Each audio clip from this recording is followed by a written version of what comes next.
ശബരിമലയിലെ അസാധാരണ തിരക്കിൽ ഇടപെട്ട് ഹൈക്കോടതി.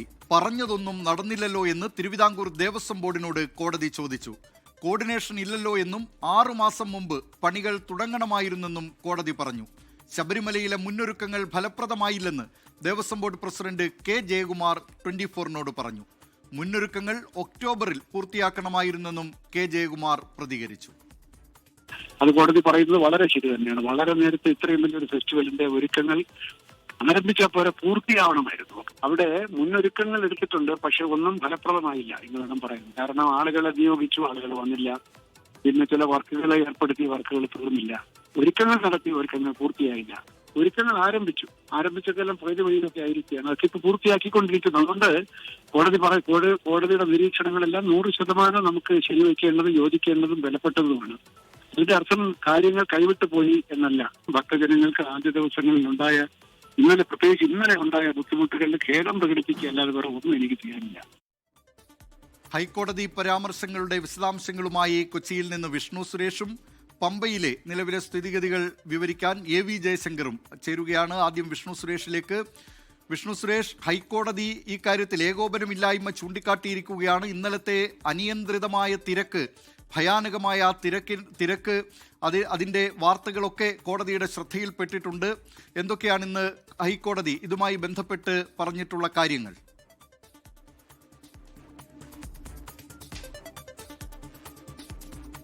ദിലീപ്, നേരത്തെ തന്നെ ഈ ശബരിമല മുന്നൊരുക്കങ്ങളുമായി ബന്ധപ്പെട്ട് പല നിർദ്ദേശങ്ങളും ഹൈക്കോടതി മുമ്പാകെ മുന്നോട്ട് വെച്ചിട്ടുള്ളതാണ്, ദേവസ്വം ബോർഡിന് മുമ്പാകെ.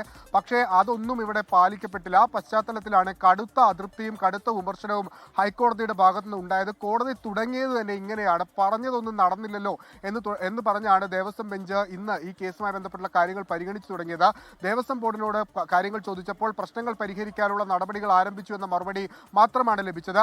6 മാസം മുമ്പ് ഇതിന്റെ ഒരു ഒരുക്കങ്ങൾ ആരംഭിക്കണമായിരുന്നു. അതിൽ മറ്റ് രാഷ്ട്രീയ ലക്ഷ്യങ്ങളോ അല്ലെങ്കിൽ അതിനപ്പുറത്തേക്കുള്ള കാര്യങ്ങളോ പരിഗണിക്കരുത്. ഭക്തർക്ക് സുഗമമായി തൊഴുതു പോകാനുള്ള അവസരം ഒരുക്കാൻ ബാധ്യസ്ഥത അത് ദേവസ്വം ബോർഡിനുണ്ട്. പക്ഷേ അതിവിടെ നടന്നിട്ടില്ല. കുടിവെള്ളമില്ല, ശുചിമുറികൾ വൃത്തിയാക്കാൻ ആളില്ല, മണിക്കൂറുകളോളം ആളുകൾക്ക് ക്യൂ നിൽക്കേണ്ടി വരുന്നു, അവർക്ക് വെള്ളം പോലും കിട്ടാത്ത സാഹചര്യമുണ്ട്. കുട്ടികളുമായൊക്കെ എത്തുന്ന ആളുകളുടെ സാഹചര്യം അങ്ങേയറ്റം ദുസ്സഹമാണ് എന്ന് കോടതി തന്നെ എടുത്തു പറയുകയാണ്. ശാസ്ത്രീയമായ രീതിയിൽ ഈ തിരക്ക് ക്രമീകരിക്കുന്നതിന് വേണ്ടിയുള്ള നടപടികൾ സ്വീകരിച്ചിട്ടില്ല. അതിനി അനുവദിക്കാനാവില്ല. അങ്ങനെ ഇനിയും തുടർന്നു കഴിഞ്ഞാൽ ഒരു വലിയ ദുരന്തം നമുക്ക് മുൻപാകെ എത്തും എന്നുള്ളതാണ് കോടതി പറയുന്നത്.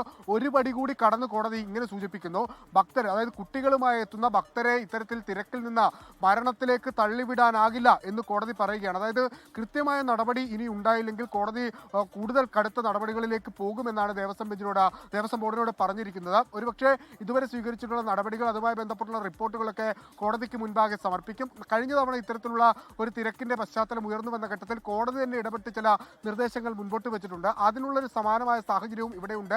ഈ ദേവസ്വം ബോർഡിന്റെ റിപ്പോർട്ട് ലഭ്യമായ ശേഷം കോടതി ഈ ക്രൗഡ് മാനേജ്മെന്റുമായി ബന്ധപ്പെട്ടൊരു നിർദ്ദേശം മുന്നോട്ട് വെക്കാൻ സാധ്യതയുണ്ട്. ഇന്നിപ്പോൾ വാക്കാൽ പറഞ്ഞത് ഈ 18ാം പടി മുതൽ ഈ സന്നിധാനം വരെയുള്ള മേഖലകൾ പല സെക്ടറുകളായി തിരിച്ച് ആളുകളെ അവിടെ നിയന്ത്രിച്ചുകൂടെ എന്നൊരു നിർദ്ദേശം കോടതി മുൻപോട്ട് വെച്ചിട്ടുണ്ട്. അതിനുള്ള സാധ്യത തേടാമെന്ന് ദേവസ്വം ബോർഡ് പറയുകയും ചെയ്തു.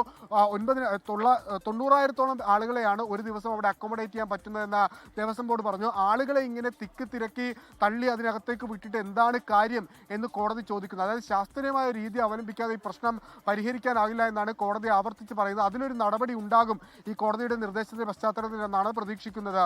ദിലീപ്, ലോകത്തെവിടെയായാലും ഏത് സമയത്തും 24 വാർത്തകളും ഓഗ്മെന്റഡ് റിയാലിറ്റി പാക്കേജുകളും എക്സ്പ്ലെയിനറുകളും വിശദമായി കാണാൻ ഞങ്ങളുടെ YouTube ചാനൽ നിങ്ങൾക്ക് സബ്സ്ക്രൈബ് ചെയ്യാം.